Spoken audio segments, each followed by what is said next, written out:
Why do you think nowadays people still want to move to the USA? The United States continues to be viewed as the single best place to be innovative, to start a business, to do whatever you want, pursue your dreams. And why do you think now is a good time to invest? There is a chance that this program goes away. Look, the next 12 months are going to be key because after that, there's no guarantee that this will still be available. Welcome everybody, welcome back to another episode of the PL Group podcast. Today we're gonna be talking about the green card in the USA, how investor can obtain a green card by an investment. For this, we have today with us Sebastian Stubbe, the CEO of Pine Estate, one of the leading regional centers in the USA. Welcome, Sebastian. Thank you for being here. Pleasure to be here.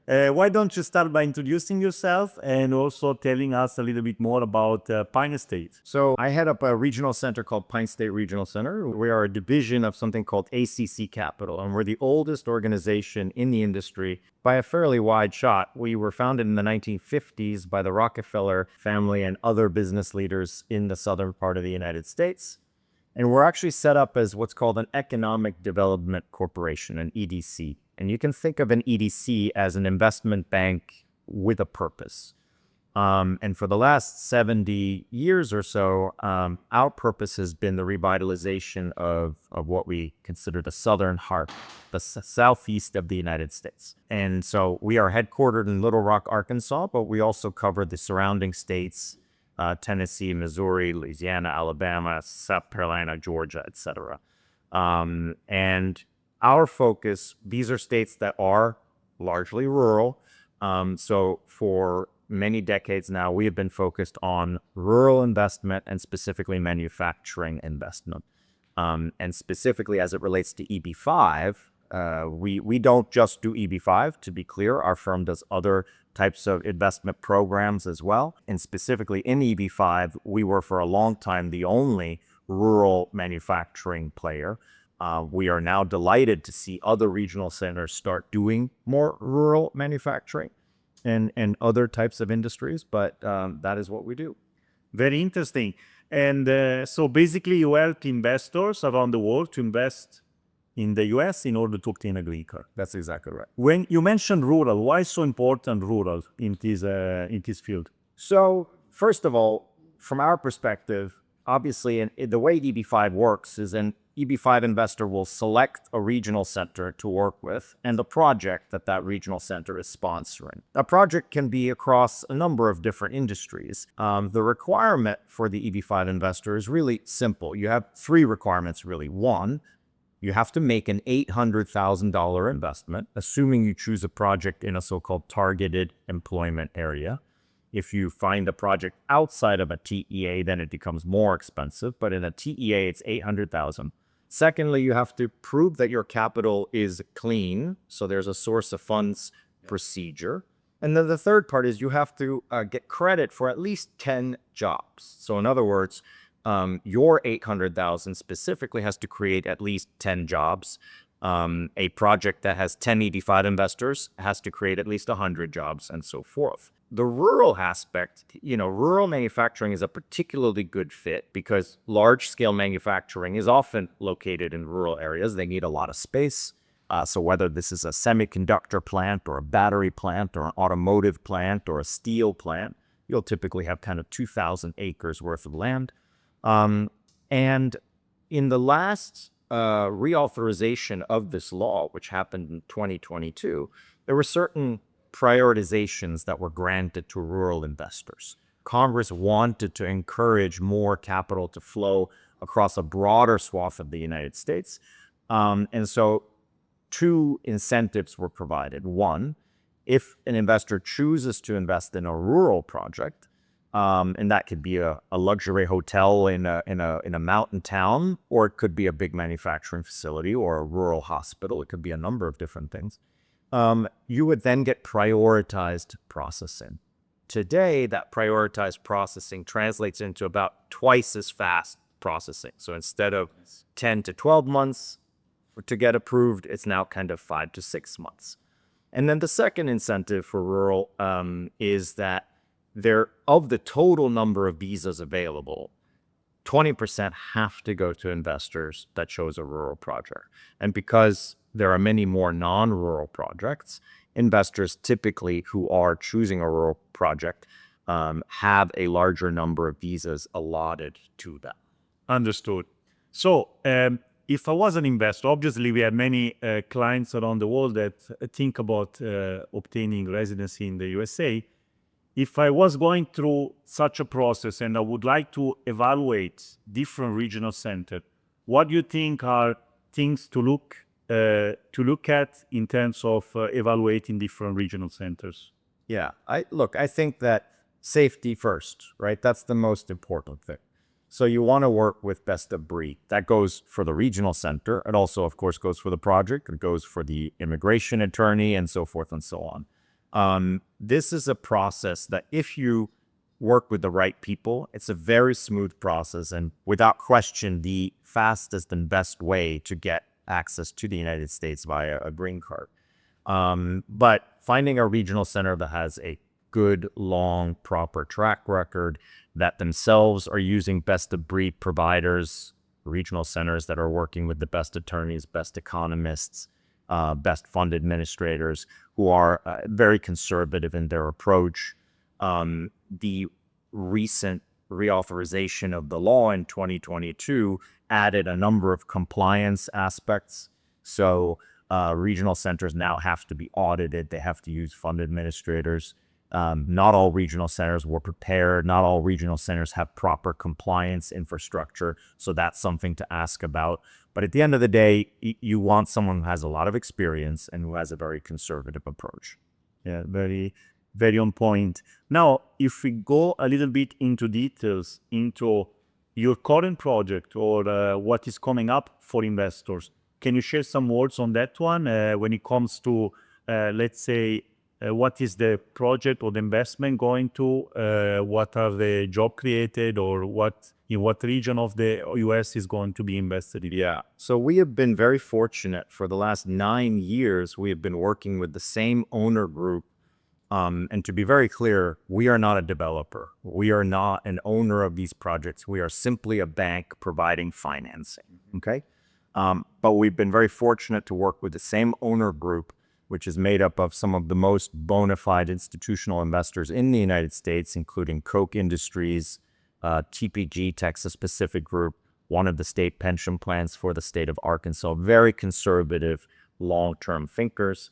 And this group, together with the same management team, the same engineering firm, building steel plants in the northeast of Arkansas. So for the last 9 years, we've had 8 offerings, 8 EB-5 offerings, helping to finance what is now, we've just completed the third $1 billion plus steel plant. And these plants have really been revolutionary. They are the most efficient and only sustainable steel plants in the world. They're the only LEED certified steel plants in the world. And they have been an enormous success, both from an EB-5 standpoint, from a job creating standpoint.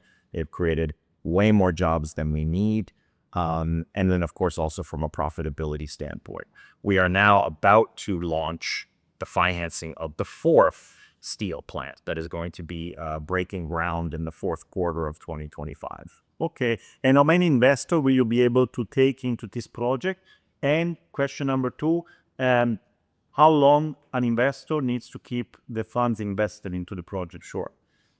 So we have just finished the 3rd and final phase of what's called High Bar 1. That is a steel plant focused on making rebar. We're now launching High Bar 2. The 3rd phase of High Bar 1 was 215 investors. That's the equivalent of $172 million of EB-5. Now we'll be doing 250 investors, which equates to $200 million at EB-5 for the first part of this next steel plant. The long term is always a flat 5-year long term. So the investor will invest, will file their petition, and then their capital comes back on the 60-month anniversary of the investment. Okay, understood. Tell me something, Sebastian. Why do you think nowadays people still want to move to the USA?